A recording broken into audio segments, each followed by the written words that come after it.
അതൊരു പട്ടാളക്കാരൻ്റെ കഥ. വല്ലപ്പോഴുമാണ് അയാൾ നാട്ടിൽ വരുന്നത്.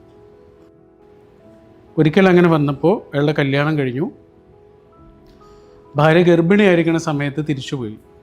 വർഷങ്ങൾ കഴിഞ്ഞിട്ട് വരുമ്പോഴാണ് അയാൾ അറിയണത് അയാളുടെ ഭാര്യ പ്രസവിച്ചുവെന്നും 2 കുഞ്ഞുങ്ങളെ കിട്ടിയെന്നും.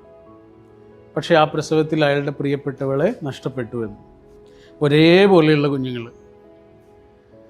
അപ്പോൾ ആ കുഞ്ഞുങ്ങളുടെ കൂടെ കുറച്ച് കാലം അദ്ദേഹം താമസിച്ച് പിന്നെ തിരിച്ചു പോകുമ്പോൾ അദ്ദേഹത്തിൻ്റെ അമ്മ അദ്ദേഹത്തോട് പറഞ്ഞു, കുഞ്ഞുങ്ങളെ നീ കൊണ്ടുപോകണം. അങ്ങനെ അയാൾ കുട്ടികളെയും കൊണ്ടാണ് പോകുന്നത് അയാളുടെ ജോലി സ്ഥലത്തേക്ക് ട്രെയിനിൽ.